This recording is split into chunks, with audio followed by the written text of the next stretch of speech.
Hair thinning isn't just a cosmetic concern, it's a whole body conversation.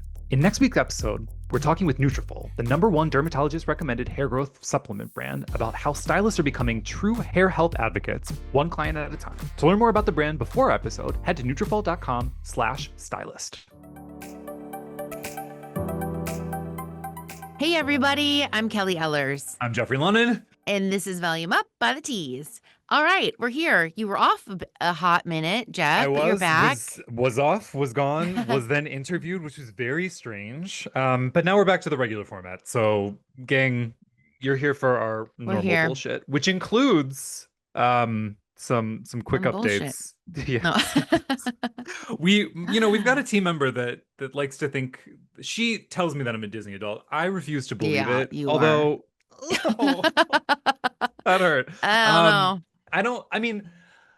It's tough. I don't tough out there for a Disney adult. It's hard out there for you. Well, especially with this, because I say that I'm not, and then gonna give you this update, which is I took my eldest daughter to her first concert. My friend and we surprised our respective daughters who are friends with floor seats to the to the Disney Descendant/Zombie World something tour. It was so the two of them had no idea.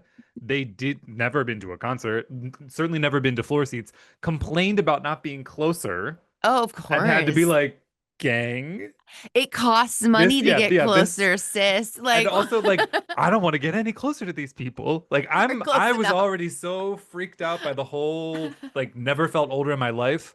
But yeah, no, for my 7-year-old, not close enough. Maybe wanted to like see and feel them. Like, I don't know what the hell, but they were very close. I'm just going to put that out there. I love that for you. And I do firmly believe that you are a Disney adult. Like, I don't even think I know another. Actually, that's not true. I've known real. That's where, but keep going. I have a friend in Arizona that goes literally every year, but I feel you might go multiple times a year. No? So maybe there's just a lot of, but we're not like pass holders. There's a lot of content. Fine. It's fun. It's like the nostalgia. I mean, especially in these times. Can you blame me? I'm just going after serotonin wherever I can. Our senior digital producer is invested in this. So just like very quickly, the Descendants and Zombies. It's a franchise, which I was reminded about brutally. There's 4 movies apiece, and they've been around for more than 10 years. So there was a lot of. I know. That's how I felt, Kelly. Good no. My daughter and her friend are Descendants fans, for those that are out there that know what this means. So yeah, there was a lot of, on top of like not knowing most of the songs anyway, then there was the Zombies song, and I was like, I have no fucking clue what's happening here. Lots of screams for these young kids.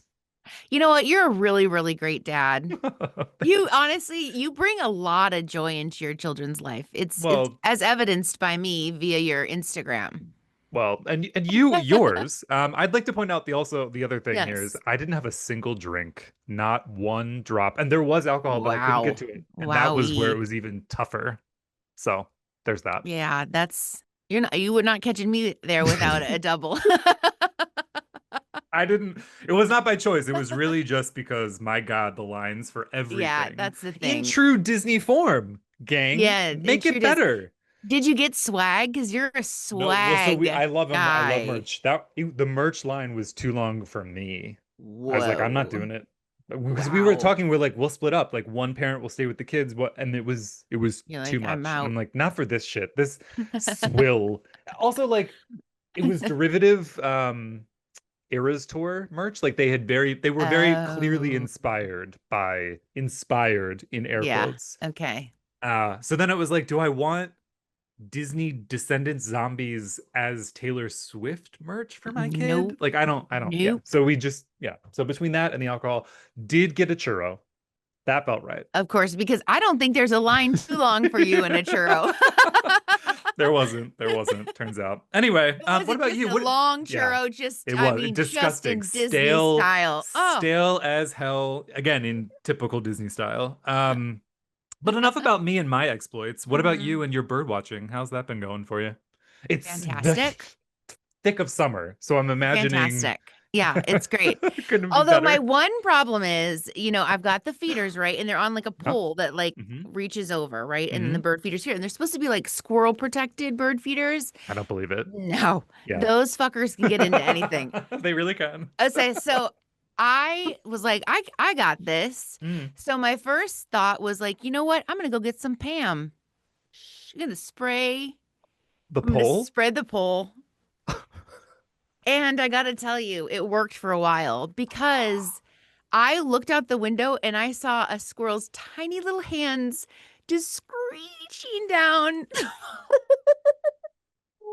We have reached Wow. peak birding I love it. hobby. I don't. So Yep. that now isn't working. So I stepped it up to WD-40, which I know they shouldn't have it on their little paws. Well. But that also isn't working because now they just jump. Like we're talking like 4 feet jump. Oh. See. So this is the current Diabolical. conundrum that is the birder happening. So Well, I don't want to encourage any sort of harm to yeah, I probably squirrels shouldn't have via admitted the yeah, WD-40 yeah. thing. But I also don't hate that idea. So I'm just putting that out there. Again, not encouraged, but I wouldn't. I will say it's gonna go down as a core memory. This Just just sliding down. it was like what? It didn't do this last time. Chubb, it Uh, was just I yelped with joy. Like as you should. I'm like getting cartoon sound effects yes, too from it the whole was thing. so Like good. just I mean, I wow. was like, I called my friend, like it worked. We're all So deeply anyway, invested. Yeah. Okay. there you Well, go. Thanks for that. I'm glad that we got to fill each other in and all of our Yeah. listeners. Let's get into some stuff. Our celeb photos of the week. It's been a minute since we've done this. And it's Yeah. back, gang. So we're gonna dive in. Again, the rules here are we've not seen these pictures prior, so these takes are real takes. For better for worse. First up, we got Xochitl Gomez. She's at the Fantastic Four world premiere, whatever version of this Fantastic Four I film we've mean, got. What do we have going on here, Kelly? I Describe the mean, look. okay, so we've got a classic 60s bouffant with a white thick headband with a little bit of Hmm. flip. Really some volume at the top, which we love. And I think it's appropriate for this. I mean, I don't think I love it. I think you could probably get away with this look like one time if you're a celebrity. Yeah. Just like you're Well, gonna it's hit it hard yeah, and you're yeah. out. Yep, Like and you're never it's doing it again. no. Yeah, I mean, and the film is, I think, set in the 60s. It's definitely got like a retro. The marketing Yeah. has been So very retro, so like it fits. okay. I think you nailed the description. Hair is all one color, so we don't really have a lot of there's maybe a little bit of a highlight in there. The bang, the sort of sideswept bang. I Mm, don't love like that could maybe be a little bit tighter. tighter. Yeah. Yeah. So I'm gonna give it like a 6. All right. I'm gonna give it just a 5. Like, I don't know. It's nothing Okay. there's nothing like incredible about it. It's a No. look. It's the one look you do. You're in, you're Yeah. out. We're Yeah. done. She's fun though. I mean, it just she is She's she fun. in the film? Hope somebody can confirm that. I'm sure. Yeah, I Disney girl. We love to see it. Yeah. All right, next up, who do we have? All right. Next up is Julia Garner. And I mean, she's also at the Fantastic Four She's Silver premiere. Surfer. I mean, That's the whole, I yeah, don't yeah. even know that, but I'm glad you shared that. And she has the most shortest, tightest pixie. Yes. Yep. The shortest, tightest pixie, which she is absolutely stunning. It is this Hmm. platinum, and I mean, it almost is like her skin tone. Like Yep, it's she's very divine. that is She's- yeah, she's platinum as hell and she's Ugh, pale as hell. Fair, I feel yeah, like is probably the fair. nicer, Yeah. less yeah. Yeah, so you described it I mean, perfectly. I really like this look. I What are love you it. giving it? I'm gonna give it a 9 because I think it's flawless. Absolutely Oh, flawless. Yeah. I'm right there with you. I think 9 is where I'm at. Probably our friend Bobby Elliott that did this, I would Oh, imagine. I would imagine so. Yeah. And I go back, she's like, now she's in the Fantastic Four looking like this. And then you go back to like her Ozarks character and you're like, what? I Uh-huh. like the Yep. juxtaposition of the Julia two. like she She's really is awesome. having so Yeah. much fun with Yeah. fashion and hair, and she really does. I mean, and again, shout out to her team. Again, primarily hairstylist Bobby Elliott really experiments with looks, and I love that for her and for us. I mean, it's such a treat. I love it Confirming, too. I'm confirming. Bobby did the Confirming. hair. Yep. Oh, okay, great. And she's Done. wearing Love it, Gucci. Bobby. Damn. Looks Yeah, great. she is. She's fantastic. All right, next Uh, up, who do we got? Alexandria Daddario. Yep. Yep. So we've got she's teasing a reveal. Yeah. Um, I think she's got a bob. So Go to Bob. And then I'm did gonna she lay it do out. some at home hair color here? Or maybe she's on set or something, right? I believe a hair pro Okay. has come to her home, which we understand you can't always get into the salon. Perks of being a celeb. For sure. Colored and chopped her hair. Um, yeah, so we got some gray coverage and we got a bob. Yeah. I don't It's not my favorite look. It's No. pretty basic. I also think she is pretty basic. You So do? Oh. I don't really doesn't Oh. do much for me. What was she in? Yeah, she's not been, I think, in terribly much of late. I know that people really do like her. She All doesn't right. really, Well, we yeah, know she's not yeah. really moving the needle for you. No, And no, we got like I a mean, five. Five. It's fine. It's yeah, it's fine. fine. We love a bob. I It's not mean, cunty. I mean, no, that it's would like not. you want to go raise that bob up a little bit, then we could raise that number. But yeah, we got I like a five think for me. it's for a role. So there. And I'm a Okay. 5 too. It's fine. It's dandy. We moving on. But I do like the gray coverage. Yeah, And shout out. I mean, the color's good. yeah, color's good. It's functioned as we needed it to. All right. Well, that was That our was celeb it. photos of the week. We You did it. guys, yeah, let us know if we're being too unkind. We'll take that feedback. Well, we have our moments. Okay. I was feeling okay about it, but maybe I shouldn't be. Maybe you All right, dogged let's it. get. Yeah. As always, we've got this week's top beauty stories that you need to know about. So let's get into it. Kelly, you earmarked this one for us. Yeah. So yeah, what do we have? Do you remember Cyndi Lauper? I mean, you do. Absolutely. I We feel like, do. especially like the early Yeah, like 90s, okay. VH1 was constantly I know. playing like pop-up video with her shit. And I think Oh there my was God, probably behind the pop-up music. video. Like I feel like for whatever reason I could not escape Cyndi Lauper growing up. So yeah, I Same. know I mean, it's like seared into my brain. Yeah. her heyday was like 83, 86, Hmm. right? And it's an article on ABC News, Cyndi Lauper, on how her iconic hairstyles reflected her life's defining moments. And I don't know if you knew this, but she was homeless, and like she was actually voted like in something terrible in school, like the first one to like die or something weird. And so Oh in this God. article, she's like, I'm either going to be homeless and like expire off this earth, or she became who she was. And I just think back then, 83, 86 peak time, early 90s, she was like crazy, Oh yeah. wild. Yep. And how much courage that must have been. I mean, and her hair was reflective of a portion of it, but it really was kind of a head to toe symbolization of like counterculture, rebellion, Hmm. which she said was important to her. And I thought that was an interesting thing to bring up because now it's certainly part of our identities. But back then, no, not I so mean, much. for the longest time, she was the only one doing this. So I think like you're exactly right. I'm glad that you brought this up because yeah, like these looks at the time totally, Right. out of left field and Way out. unique. And now it's like these are things that people are doing all the time, Yeah. mixing these color combinations, the cutting in this way, the like sort of asymmetrical, the hair shaved like that. She did that 30 She plus did years it. ago. Yeah. Almost 40 years. 40. Oh my, it's more. Oh Oh God. my God. Oh boy. Oh, We're yikes. going 40. there, aren't Yeah. we? Oh boy. Sorry. Okay. Yeah. Anyway, sorry to our young listeners that are gonna have Yeah. to Google who she is. Yeah. There are a few missteps though. I feel like any white person with dreadlocks really That's just not that's great. we don't No, need to do that. we We didn't need don't to do need that. to. She didn't need to. But the other looks, hell yeah. Hell yeah. Hell yeah. So kudos to her today on Volume Up by the Tees, the true trend setter back in the early 90s. All right, let's get on with it. Mm-hmm. This week, we're talking with Debra Neill and Garrison Neill. This mother and son duo are the principal of Neill and the vice president of Neill, respectively. Debra is a speaker, mentor, and business builder in the business industry, known for driving, quote, personal leadership. Garrison has had more than 2 decades in the pro beauty industry and is known for blending strategy and heart, driving growth while fostering a culture rooted in creativity, wellness, and purpose. Together, they chat about Serious Business, a beauty industry annual conference that is incredible article aimed at bringing innovative thinkers and industry leaders to learn and share success stories, ideas, and valuable lessons. It's going to be a good one. All right, make sure that you subscribe, rate, and review, and follow us on Instagram, Facebook, Twitter, YouTube, and TikTok at Read the Tease, and send in questions to volumeup@thetease.com. Before we get to my interview, let's talk tease beauty news. All right, first up, we have an article called New Redken Artistic Ambassador Network is full of top talent in color, styling, and education. Redken has officially introduced its new ambassador network, a collective of 20 visionary stylists and colorists tasked with driving innovation, education, and trend leadership across the brand.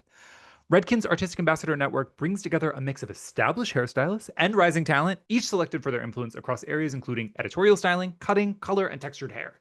The members are tasked with supporting the brand's business initiatives through trend storytelling, social media activations, live education, classroom workshops, and consumer-faced content like tutorials. The group will also play an integral role in product development, education, and branded content across Redken's digital platforms and in-person events. Head to thetease.com to find out more, including the full list. Again, 20 people, Kelly. Yeah. Any surprises on this list? Some of the new faces that you were surprised by? I'm going all in for Maggie Hancock. I mean, she was on the pod. I think she's like, I'm total fangirl. Like, Yep. she's so awesome. And so I like to see her get her moment here with the group. Couldn't agree more. All right. We know you're ready for this. Get Lindsay Lohan's Freakier Friday Disney Princess hair. And I hope one of your daughters gets this as well. Lindsay Lohan has had her much deserved movie star moment at the Freakier Friday premiere, looking like an absolute Disney princess. And yes, her soft gloss blonde, created and maintained by the one and only Tracy Cunningham, Schwarzkopf Professionals U.S. Creative Director of Color and Technique, was on full display. Worn down a center part, Lohan's hair was styled to perfection by longtime stylist Danielle Priano, using a lineup of Schwarzkopf styling essentials. As the official hair brand of Freakier Friday, Schwarzkopf brought the star power both on and off screen. More on that later. For a breakdown on Lohan's effortless premiere hairstyle directly from Schwarzkopf, head to thetease.com. Jeffrey has met her in person, and you didn't meet her. You were in the same salon as Lindsay and Tracy. With Lindsay, and exactly. She was not nearly this blonde. She did not have the soft gloss blonde at the time that she was near me.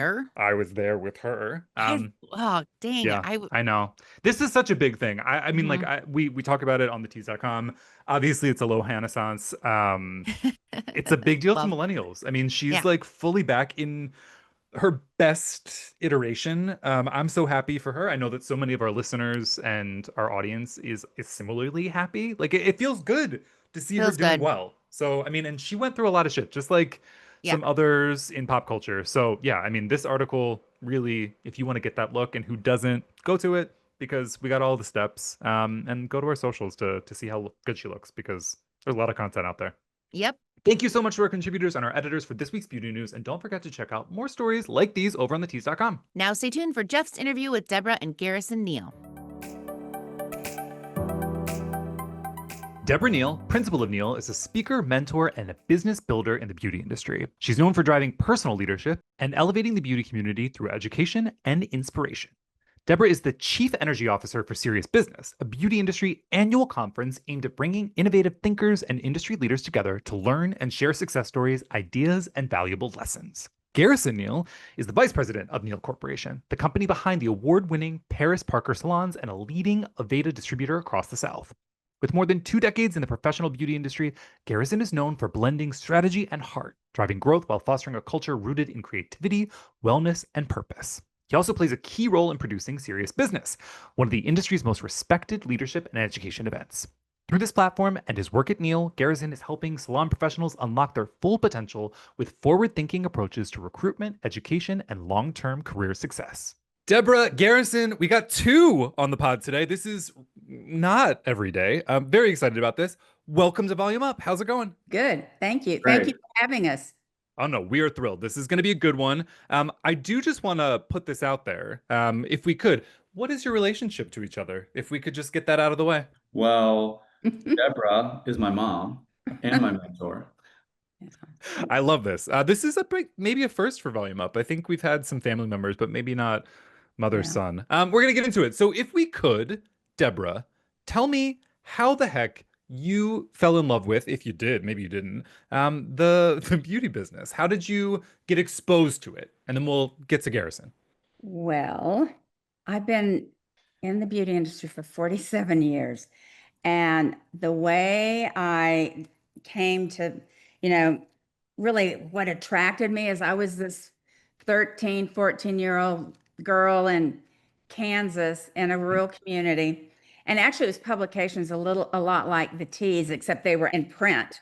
Okay. That kept me like exposed to the world outside of this little farm community. Mhm. But I noticed that when I'd go to the salon, and I'd have to drive an hour away to go to a Oh, decent damn. salon. I just noticed that, yeah, of course I looked better, but I felt different. I felt better. And I had my own issues with self-esteem and all that. And I just noticed, and from then I was like, oh, I love this industry, but I didn't really want to be a hairdresser. That wasn't what I was called to do. But it's like, okay, what can I do to be a part of this, what I've always considered to be a life supporting industry? So that's how I personally started. Well, I think that it's so important that you talk about this, which is, we all have our own relationship to hair and body, and this industry has a way of sort of transforming people individually, collectively. So I totally get it why you'd want to be involved. Talk to me then, if you could. You said you didn't want to be a hairstylist. How did you figure out you would wind up being in this space? And as you've said, 47 years. So. I was interested in health and wellness Mhm. because I didn't have great health when I was a teenager. So I did a lot of research. Back then you had to read. There wasn't Mhm. any other means, Mhm. you know. And I discovered I could be a skincare person. I could be an esthetician. Mhm. And that way I could be a part of this beautiful industry and also wellness. So that was how so my first entry was as a esthetician, but I didn't do that for very long because I didn't really have I really didn't have a spa voice. Being with one person at a time in a room, I was What really, does that mean? I You was still meant to don't. be in sales. I don't really have I don't have, I can project. So I, they saw that I did this little test and it showed that I would be great in sales. So Mm. I like entered the sales team and that's how I started. I started by sitting in a salon on the Gulf Coast and selling a hair show. Mhm. It's going to happen at the Superdome. And it was when we brought Tony and Guy to America for the first time. It's a So big deal. yeah, yeah, it was a big deal. And, it's really kind of still a big deal that we a lot of these European artists hairdressers we brought in that no one had ever heard of. We went to Europe and went to hair shows, and that was my late husband and Garrison's dad. We were we were always in search of the latest, greatest. So Ah, well, that was a beautiful segue into our other guest, Garrison. We've already spilled the beans. I mean, obviously, she's your mom. Tell me how you got involved in the industry. Was it because you saw mom and Well, dad in this space, or was it you didn't want to yeah. do that? Tell me about it. I can tell you, I'll try to make it brief. I'll give you the whole picture of the family business. I was born, the truth is I was born into the family business. It's Mhm. all I've ever known.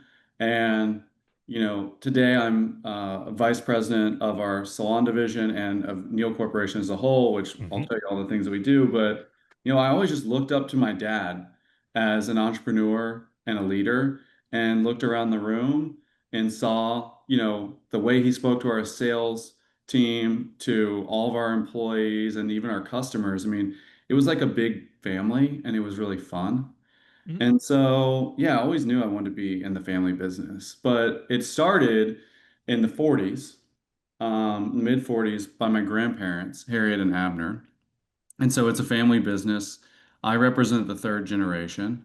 Oof. Um, it's really amazing that there's not many one of your other podcast attendees Steve Reese was just talking with mom and I about how there's not many third generation privately owned family businesses in beauty anymore. And it's really us and I think Pivot Point. Few and far between. But we do love that this is a thing. And what a thing to celebrate, transparently. Because, as you said, it's not always the case. It's a lot of big corporations that have come in, private equity groups that are shelling companies to make a profit. But let's talk about, if we could, Neill Corp. What is the sort of hallmarks of what you guys have done over these Yeah. decades? So we're really, we consider ourselves an education company. Mhm. Just like mom said, that's what put us on the map, was these crazy hair shows where, my dad, he really loved the beauty professional and wanted to elevate the way that they were seen in the world. And so, to start from the beginning, when my grandparents started the company, we were kind of like a Sally's Beauty Supply. Mhm. We had stores, we sold to the professional, but it was like cash and carry type business. And as the industry evolved, we evolved with it. And so, Vidal Sassoon comes onto the scene. He cuts Mia Farrow's hair for Rosemary's Baby. That's a pixie haircut. That's like the first ever wash and wear haircut, right? Mhm. And so that is when a lot of the original shifts happen.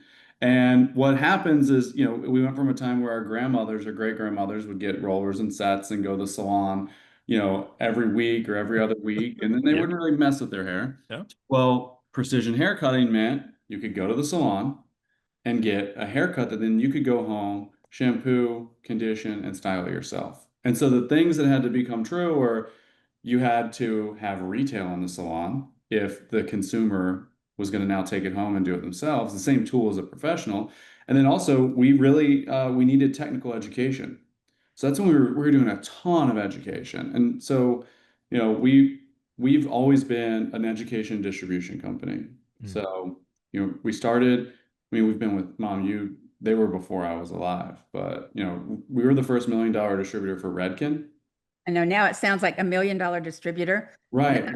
in a year. That's That's a big deal, though. I mean, when we're talking about, again, the longevity that you guys have had as a company, being able to say that is huge and for this space. there's probably a reason. That's probably part of the reason why a lot of people in our industry and the people watching or listening don't really know who we are, because we've been pretty focused Mhm. on kind of the southeast, Mm. because we've had distribution. So our distribution is probably what's kept us from being all over the place. Although our hair shows and all that, people from all over the country have come to those. But we were the first Paul Mitchell distributor. I mean, Wow. Paul himself was a dear friend of ours, and basically he had one product. It was sculpting lotion. So we became his distributor and partner in, marketing his product, and Horst Reckelbacher, Aveda. So we took on those two hairdressers at the same time. Before that, we were a multi-line distributor, kind of your typical back then multi-line distributor, where as a salesperson, I'd go in, every 2 weeks and open my kit and show them all the different things, all the different products. Then we went to a focus.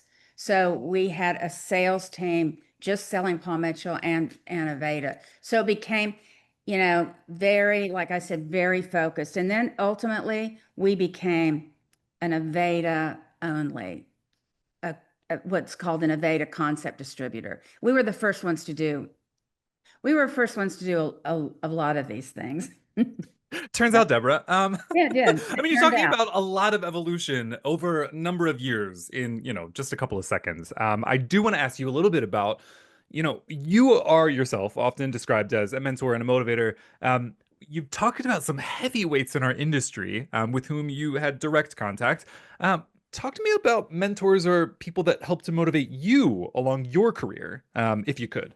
Gosh, well, a lot of a lot of what really kept me motivated or started the whole thing with me is because, as I mentioned earlier, that I had this issue with low self-esteem. So I became a self-help junkie, meaning I I Relatable. bought all the books, I read all the books. So I started working on myself.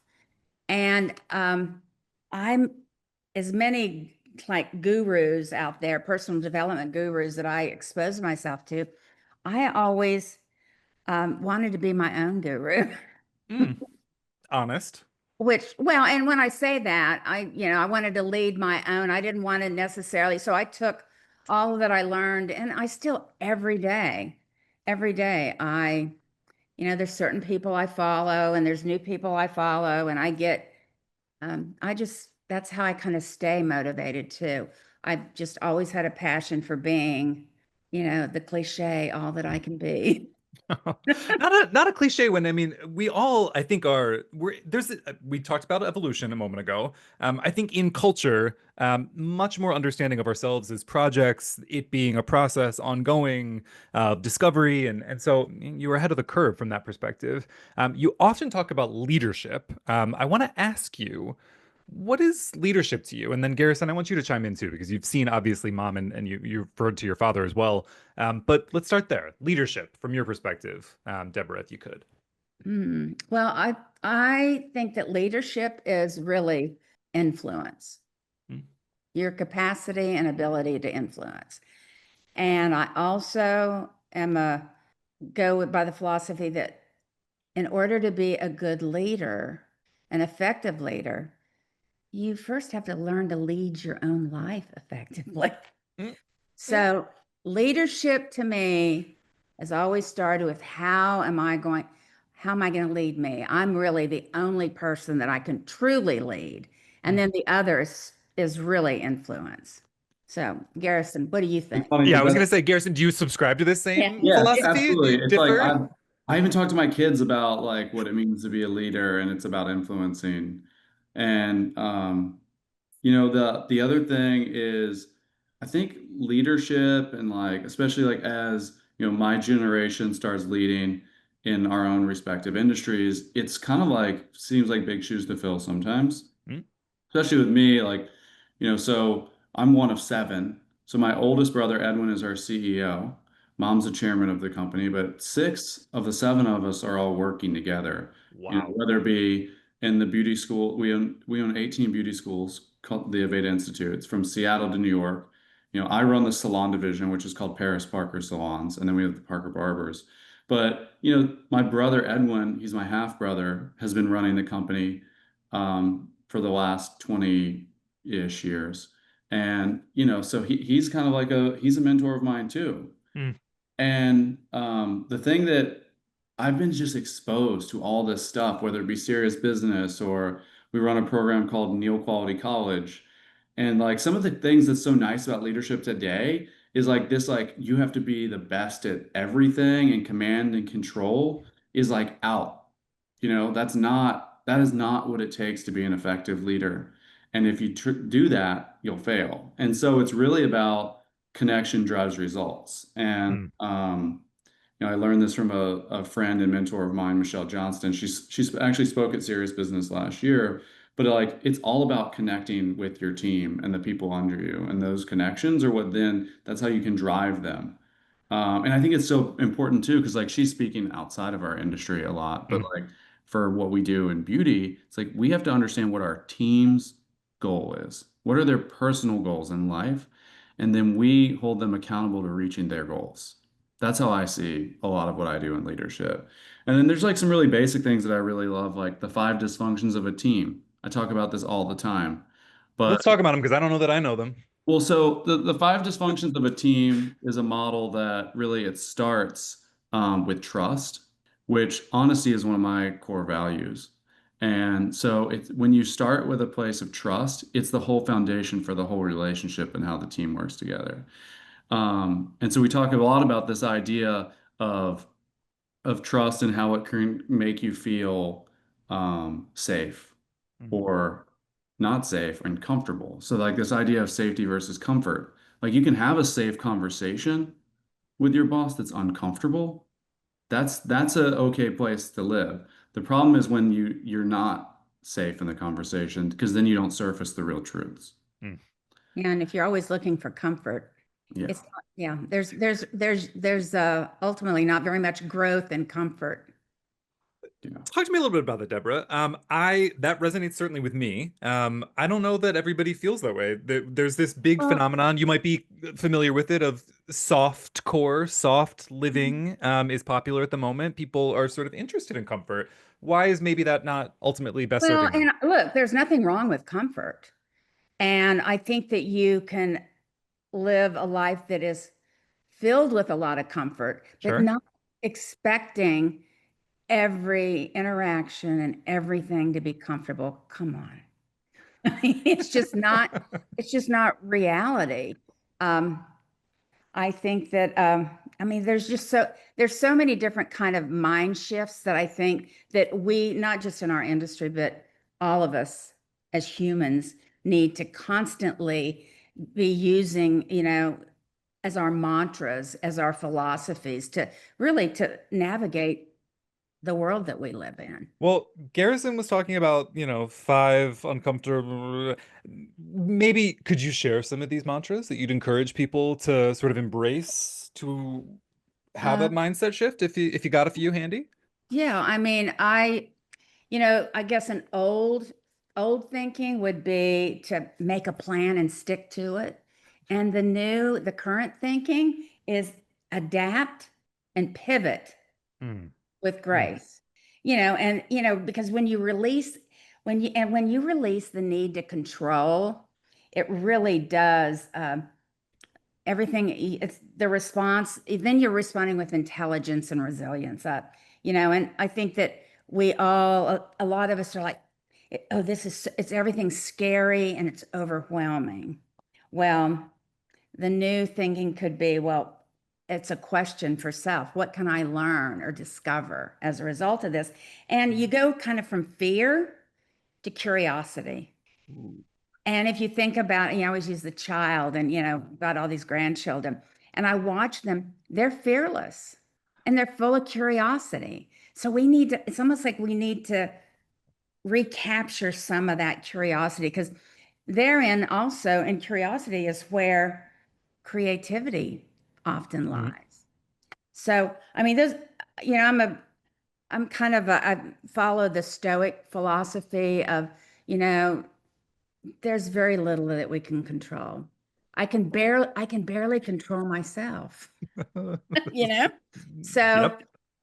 uh, let go of the control and um, it makes life smoother, easier, even if it's just in your own little world as the world is looking scary and overwhelming. What can I control? I control I control my thinking, I can control my decisions, Mhm. I can control how I think, how I respond.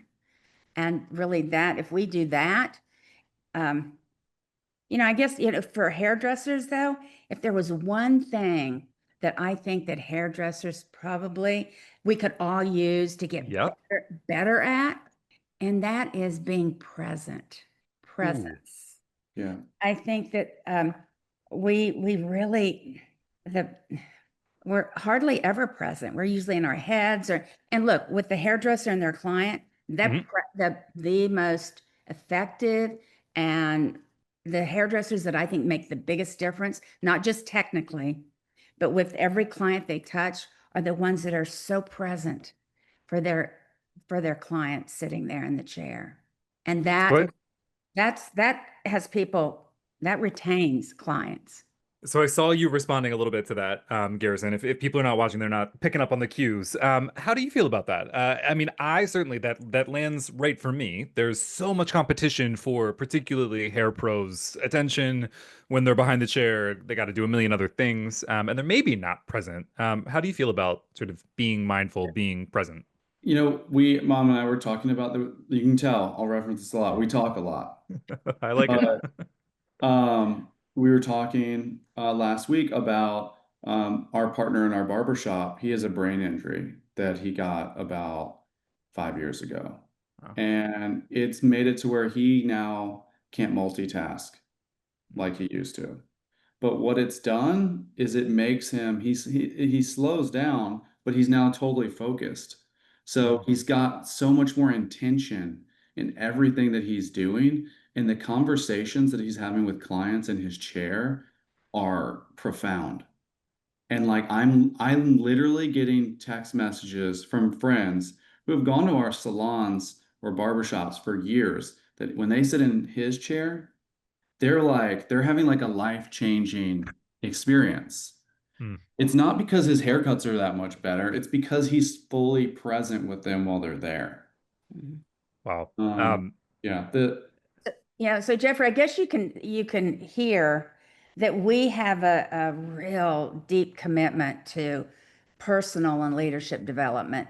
We have a lot of what we call Neillisms and kind of mantras. All right. But listen, this is all, I mean, I think the reason that we are into the third generation and why we have customers that we've been with for decades, right? And these relationships are wide and deep. And it's because we are really committed to supporting each other and having the positive impact that this industry has the potential to have. I mean, I've kind of self-declared that I'm a salon industry evangelist. And so you give me a podcast or somewhere I mean, I can preach now, because that's how much I believe. I've had my own experience. I'm not coming from the hairdresser's perspective. I'm coming from the client's perspective in the chair. And my first observation when I sat in that waiting area, waiting to sell that Tony and Guy hair show, I was watching the hairdressers and how they were interacting with the clients in their chair and how different some of them were interacting than others. And I thought, you know what? Gosh, the hairdresser doesn't seem to be awake to their potential to make a positive impact. So I wrote my own personal mission statement. It wasn't called a mission statement because they weren't using that. We're talking about 47 years ago. I wrote this little thing on my notepad that I wanted to wake up every hairdresser that I touched to their potential to make a difference. And so that's been my commitment. That's been my passion, and that it's shown up. And it's not just with me. We have a company full of people that feel that way. It's in the DNA of the company at this point. So wow, I'm taken aback in the best way, because you are definitely awakening something within me. I'm reminding me of why I love this industry. I'm curious. I mean, you mentioned articulating this mission statement again. It wasn't called a mission statement at the time. Where along the line did serious business come about? Because I want to talk about that. That I feel like it seems to me, without knowing terribly much, and this is not a ruse, that this is maybe a channel for helping to awaken some of these things. So I'm curious, where did serious business pop up in this lineage? My late husband and Garrison's dad were workshop and seminar junkies. That's an old term. And we went to he was into self-actualization, which is kind of and I think for me, and I know that there were in the past, it's never been very appropriate to talk about love in the workplace or spirituality. But honestly, that's what it was about for us. It was about, so that's really what the self-actualization was about. So every time we would go to these workshops and expose ourselves, we would come back and bring it back to the company. So one of the first things that we brought back to the company was a values workshop. And that was, Garrison, I think, was like 8 years old. And people weren't talking about values. They were, where they were talking about values? In the very, very liberal, open state of California. In fact, people would come to Louisiana and come to our company and, come to our events, and they're like, this is really weird. You guys don't seem like a Louisiana company. You seem like a California company, because that's, so serious business really, we were first it was all it was technical training. Mm. We were committed to technical training, and we brought in, you know, artists from all over the world to do this. And we did these we did hair shows that were not, we wouldn't let people talk about product. They could use product, but we didn't want any sales going on at the hair show on stage from the artist. Just do your thing. This is about the art and craft. But then at some point we realized that, you know what, the only way we're going to be successful is to support salons and being successful. And what's missing? What's the big void? It wasn't technical training. The big void was business acumen.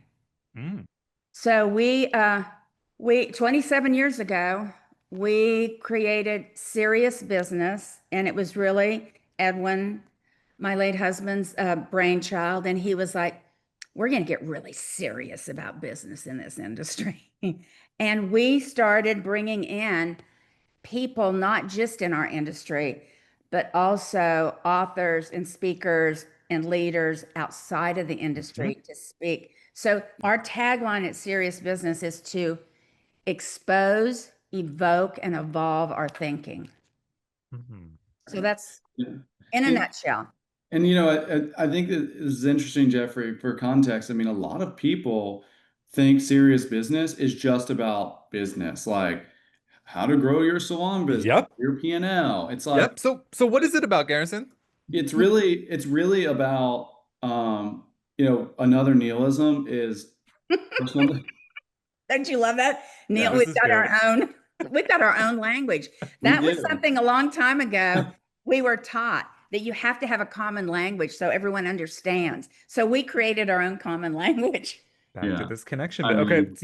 So at the core of all business development is personal development. And so the focus is on growing the whole person. It's a 360 approach to business. It's not just about the numbers. And so, I mean, you know, like the speakers that have spoken there are like, we're talking about some of the most famous and relevant speakers of our time, from Brene Brown to Mel Robbins. I mean, Will Guidara spoke a few years ago. Mom talked about Deepak Chopra. Yeah, that was 25 years ago or something. That was before you were born. Yeah. You know, she mentioned Stoicism. We had Ryan Holiday, the Daily Stoic. I mean, the list goes on. And we always, you know, it's really, that's what Mom spends a lot of her time doing, is this like research to not just evolve the company, but to evolve the industry via Serious Business. And it's still all sourced, Jeffrey, in my own self-help. So this is, okay. Talk to me about how do we discover Brene Brown and book her for Serious Business? I mean, who's on the list? What's inspiring you? It requires really tuning in and tapping into that world. And that world has gotten huge now, as you can, you know, you'll agree with.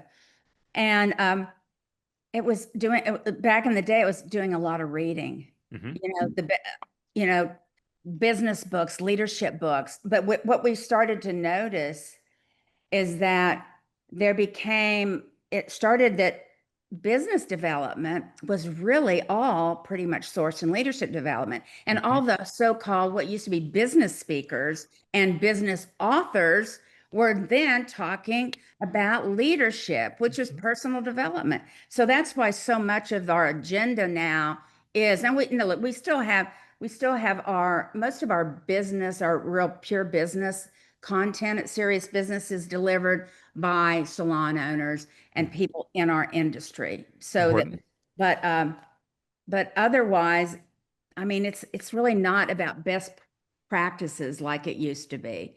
It's, you know, like I said earlier, it's like you can't really it's kind of hard to have a plan and stick to it. You've got to be flexible. You talked about needing to adapt, needing to pivot, really required in this moment. I mean, as you both talked about, there's so little that we can control. One thing you can do, though, is show up to Serious Business. So I'm curious, again, this is not a ruse. When is the next event? what is slated? What are we thinking, knowing that again, things may have to change because, we've got to change if we want to survive. Well, the next series, it's always in New Orleans. It's in January, and it's January 18th and 19th, which is kind of, it's kind of a good time to start the new year and all that. It's a great time. And we do it at this beautiful theater in New Orleans. And every year we come up with a theme. And the theme is really, it's about the zeitgeist. Like, okay, what is happening in the world today? And how can we build our speaker content, our content to support people in this particular time and space? So I don't know. Should I tell him what the theme I was going to say we could certainly talk about this most recent theme if it's more appropriate. Well, we usually like to make, but it's hard for me. It's hard for me to keep a secret. You can reveal the. I'm going to go ahead and reveal Let's it. do it. Hell yeah. Because it's so appropriate. I mean, I've got in the background, I have CNN on that, if that tells you anything about me. So I always just say, okay, well, what's happening in the world? Well, a couple months ago when I was thinking about, okay, what is going to be the zeitgeist and what's going to be the appropriate theme for next year? And I was watching what was going on in the world. I was like, this is shocking. It's shock and awe. That's the theme, shock and awe. Okay. Terribly appropriate. And, the shock is, but within shock or as a result of shock, we often see the awesomeness. And we have to look for the awe. The awe is here. It's there. You just have to, so, I do my best not to not to get too attached to the shock because it's moment to moment, right? Ooh, you can tell that you've done some self-work. I'm loving that it's landing with me. I got goosebumps because you're right. That's such an important thing to think about. Like there's shock all the damn time. It's looking for those bits of awesomeness to sort of reflect on, to sit with or not. Because ultimately, so what we do is the speakers that we choose, we talk to them and we request that they weave this in to their talk so that their talks aren't just their typical just a canned presentation, and they weave the shock and awe and our industry, specific to our industry, into what they share with the audience. So I'm looking forward to this very much. Garrison, talk to me a little bit about the legacy aspect, because I mean, your mom very clearly involved in a lot of these aspects of the planning of the very theme for Serious Business. What does it feel like to sort of be involved in this, see this as it's evolved, and obviously be part of the next gen to carry it forward? Yeah, I mean, it's an honor and a privilege, and I said it earlier, but it's like for a long time, my dad died when I was 16, and it was hard for me to really. I knew I wanted to be like him, but I didn't know, I didn't have necessarily the understanding of what it would take. And as I've started running different parts of the company and leading teams, I've found success, and that helped build my confidence and allowed me to lead in my own natural way. And I really do think that's also an important lesson for this next generation, is they have to find confidence. And a lot of them have a challenge with confidence. And so I think it's really up to, whether it be my brother Edwin or my sister Marty or my mom, the people all around me have given me opportunities to experience it myself and gain success in the things that I do. And I think we have to do that for the next generation. Some need to be handheld more than others, which, takes, I see that the only way you're going to gain confidence is in action. You got to get into action. I mean, just think about, for me, when I'm nervous or anxious about something, as soon as I get into action, it starts to dissipate a bit. So same thing with confidence. I don't think you're not going to get confident unless you get into action. It's not. Yeah, but I mean, I think as far as like our legacy and what has made us so successful, I really think it's that, we're making decisions based on our values. We do a lot of values work at Neill Corporation. I would in our salon division, like I'm weaving that through all of our marketing, everything that we do, we're talking about our values. And that's really the reason that we've also been with Aveda for 40 years is because, when Horace came out to our farm in Springfield, Louisiana, where I grew up, I think he had like one product. But my We have the dad, color shampoos. yeah. So, Wow. it was like infancy, right? And his values were so aligned with what my dad's values were and what he wanted our business to be that we've stayed together for so long. And so I think like when you can make decisions based on your values, it sets you up for really good success because you have integrity in what you're doing. Mm. And so, relationship and love are like two of the most important values that we have at Neill. And I mean, you can ask if someone knows about us, they probably have a pretty good story to say because they've worked with us for a long time. Yeah. Wow. And no higher compliment, honestly, that time and the relationship, I mean, it's so key within our industry. We Yeah. call relationship the key to the universe. Mm, important. Another nihilism that Another I'm just taking nihilism. note And of I'll give here. you, based on the conversation about values, we ask ourselves the question, and you could ask yourself this question, everybody listening, what determines the quality of my life? What determines the quality of my business? It's the quality of your decisions. Every decision has an effect, right? So then what determines the quality of your decisions? It's the quality of your thinking. And then if you go down a little deeper, then what is it that determines the quality of your thinking? That's your decisions. That's your life. It's your values. And it's really, to me, it's like just identifying or articulating what is it that has to be present for me in order for me to make a commitment, whether it's to a person, a business, so that's always been and we use that compass that we have with our values. We've always used that as a decision-making tool.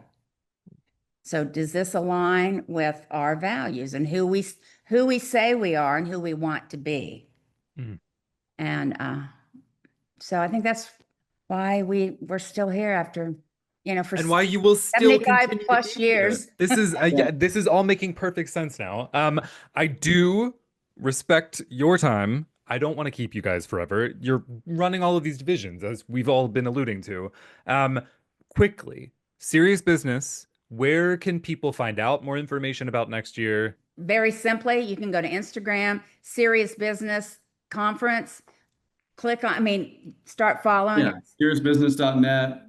Yeah, Serious Business is all you really need to know to get you to where you can check it out. And, but I don't like to, I'm not a person who guarantees, but I pretty much guarantee anybody who decides to come Mhm.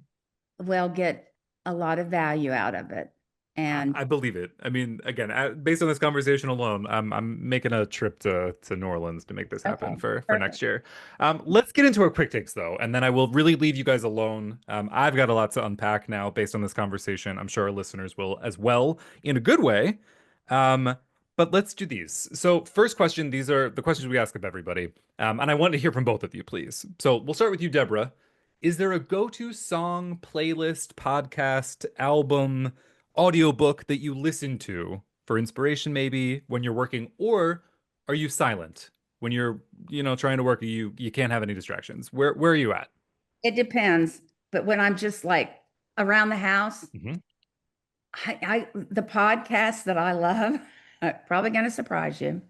I love to listen to The Pivot with Scott Galloway and Kara Swisher. Well, let's plug it. I love them so much. I Yeah. love They're that. awesome. And I also, look, Mel Robbins, a lot of those, I listen to those. I like as far as health and wellness and the innovative thinking around that. I like Andrew Huberman. Mm. as far as music, currently I have been loving John Batiste and his music and his Beethoven blues. And I mean, but I've never had favorite. Yeah. And my inspiration every day is I'm following all of these people. Like I love Mark Manson. I love the people that had it serious business and that we're gonna have. So it's just sorry I can't be more. Nope, nope. I don't This have a is perfect. playlist. The whole point of this is to get people to be exposed to things that maybe they wouldn't otherwise, and you've just set them up for success with a bunch of different things. Garrison, same question. Are you listening to things? If so, what is it? If not, are you totally silent? That's fine. We respect it. We've heard all sorts of answers. Yeah,